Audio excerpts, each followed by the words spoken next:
Max is currently on an absolute tear. He's hit that point in his career where he himself is in his absolute prime in terms of speed and experience, and Red Bull themselves are finally giving him cars to consistently fight for race wins and championships.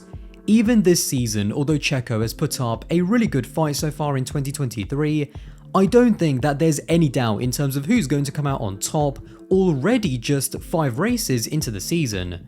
When great drivers are dominating and look absolutely unstoppable, I think even though in the moment it's difficult to fully appreciate how well they're driving, I still wanted to talk about Max on this current stretch and give my thoughts on how good he's really been and how it's not necessarily his wins that have impressed me the most, but something completely different entirely.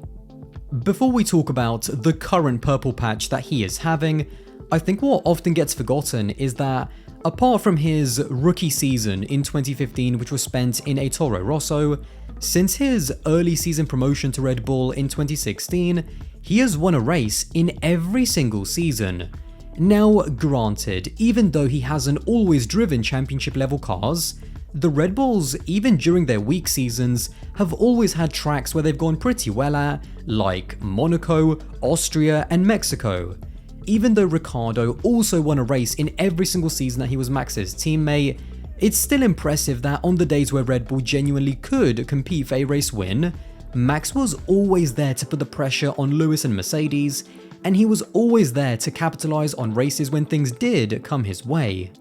And now, before we move on, if you love McLaren, F1, the Indy 500, the Le Mans 24-hour, or the Monaco Grand Prix, then I have got a little something for you.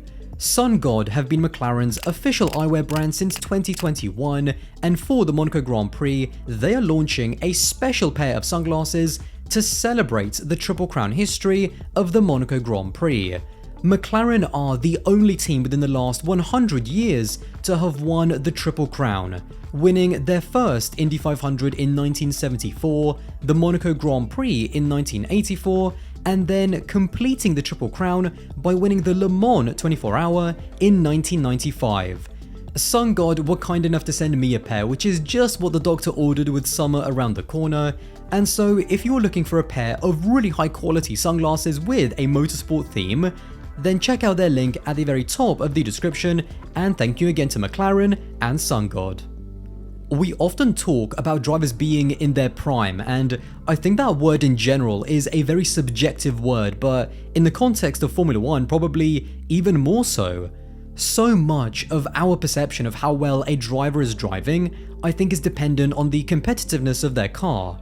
But even so, to me, I have always regarded what I consider to be prime Max Verstappen to have started in 2019. Now, it's not so much that he got faster in 2019, but I think that he was a much more complete driver. In the years before, he always had the speed, but there were moments of immaturity both in and out of the car. He was also still making a few unforced errors, and also was involved in a few wheel-to-wheel collisions that at the time brought him the nickname Crashstappen. With the departure of Ricciardo, and also having learnt from his accident-filled start to 2018, I really think in 2019 we saw the more complete Max. And with Ricciardo gone, Max had to mature anyway, because despite still being in his early 20s, he was now the experienced leader of the team. And I think that not only did he rise to that challenge, but I think he thrived in it, which is why he became a better and more mature all-round driver. Now, even though I think he matured massively going into 2019, as we saw even this season with Russell in Baku after the sprint, Max occasionally will still have those moments where he doesn't shy away or even try to avoid confrontation. Now, even though I sometimes don't agree with it, I do accept that it's just part of his mental makeup, and in a way, it's that mentality, for good or for worse, that also makes him the ruthless driver and winner that he is. No driver is perfect both in and out of the car with everything that they say and do. Fernando Alonso is a great example. Driving wise, I think Fernando is an absolute genius, but sometimes when I listen to his antagonistic and sarcastic comments, as much as I love them for the entertainment value, I'm also thinking in the back of my mind, is that really the smartest thing to say? Max is exactly the same. Like every driver, Lewis, Charles, George, he is not perfect, but he is wired the way that he's wired because that's the mentality that got him to where he is today, and you just have to accept him for who he is and who he's not. Before 2021, when Max really started to compete for race wins on a regular basis, I do also want to give a shout out to his 2020 season, which I actually think might go down as probably his most underrated. This was of course the COVID hit season where we went to tracks that we'd never raced at before and also raced multiple times on the same tracks as well. Despite going up against a dominant Lewis and Mercedes, Max still managed to take 2 wins out of 17 races, winning the 70th anniversary Grand Prix when Mercedes had massive tyre wear problems, and also winning the last race in Abu Dhabi when Lewis, by his own admission, was not back to full health after missing the previous race with COVID. Max capitalized on all of the opportunities that came his way, and although he only finished 3rd in the championship, he was just 9 points behind Valtteri, who was driving one of the most dominant cars in Formula 1 history. In the last 3 years, starting in 2021, he has had championship level cars that have allowed him to consistently fight for race wins. However, what has really impressed me about Max is not necessarily how many races he's won, it's how rare it is for him to be outside of the top 2 on weekends where nothing goes wrong and no external factors have affected his weekend. Firstly, let's look at 2021. In some races, he simply lost out to the combination of Lewis and Mercedes because on the day they were just faster and did a better job. Those were races like Portimao, Spain and Sao Paulo, although even then Max always finished in 2nd place to minimize the damage. When you look at the races where he didn't finish either 1st or 2nd, in Azerbaijan he retired because his tyre exploded whilst he was in the lead of the race. In Silverstone he crashed out after a collision with Lewis, which to me was more Lewis's fault. In Hungary he got taken out by Bottas and was on a recovery drive, and then the only other time he finished outside of the top 2 was in Monza, where again he crashed out after a collision with Lewis, and on this occasion I think that was more on Max.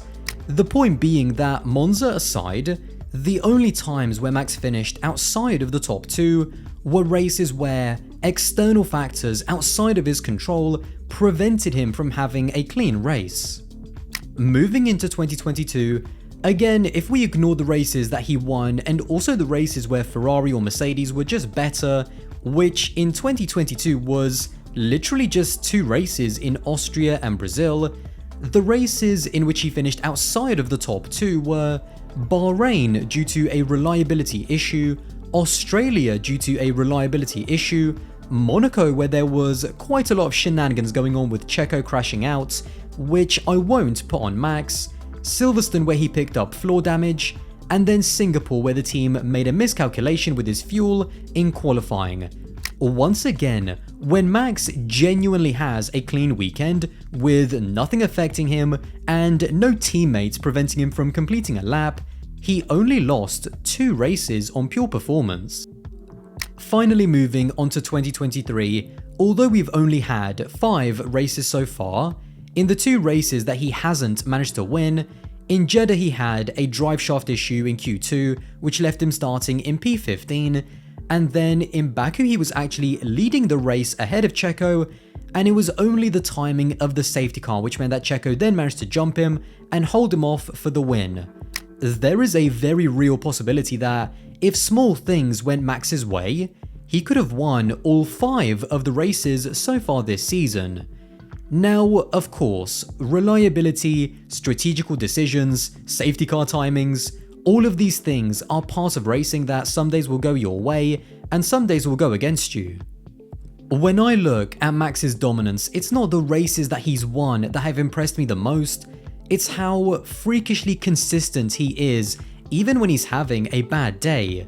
When he finishes outside of the top 2, 9 out of 10 times there is always an underlying reason during that weekend that causes that result. And since 2021, if you just give Max a clean weekend with 0 issues, apart from a couple of races a season, he is basically finishing either first or second in every single one of them. When it comes to his stats during this period, it is really just incredible. Since 2021, and as of recording this video, in 49 races he has taken 28 Grand Prix wins, which works out to a 57 win percentage. And in that time he has also taken 40 podiums and 19 pole positions. And now, even though the pole numbers might seem a little bit light relative to his number of wins, I don't think that is a massive indictment of Verstappen's qualifying ability. And now, do I think that Leclerc is a better driver over one lap? Yeah, I do. I think Leclerc's qualifying ability is literally the best on the grid, and I think that his lack of race wins off the back of those poles is more an indictment on Ferrari, who haven't been able to give him a better race car. With Red Bull, especially since 2022, it's been almost the opposite. Max knows that the strengths of his car come on a Sunday, and that's what has led to some of his most outrageous drives, winning from 11th on the grid in Hungary last year, and then in the very next race, winning from 14th on the grid at Spa and taking the outright lead of the race by just lap 18 of the race. There has been moments over the past couple of years where the best word to describe Max Verstappen has been inevitable. It hasn't been a question of will he win the race, but it's been a question of how long will it take him to get into the lead and then win the race. And that has also been true when it comes to his ability to score points. Since the start of 2016, which includes the 4 races he did with Toro Rosso, if you take away the times where he retired and didn't get to the checkered flag because of a reliability issue or a crash, guess how many times he's finished outside of the points in 8 years? Once. When Max Verstappen has reached the checkered flag, he has failed to finish in the points just 1 time in 8 years, which came at the 2016 Belgian Grand Prix when he finished in 11th. Max's consistency and speed has been exactly that, consistent throughout all of his career. It's just that now, in his absolute prime with all of that experience and better judgment in a race-winning car, we are watching an all-time driver drive at a level that almost feels unbeatable. But having said that, just like in all sports where an individual or a team are dominating, the conversation very quickly moves on to not how long will they dominate, but who is going to be the one to knock them off their throne. Well, there you have it. If you did enjoy this video and want to support the channel, then don't forget to subscribe, that would be massively appreciated, and I'll see you in the next one.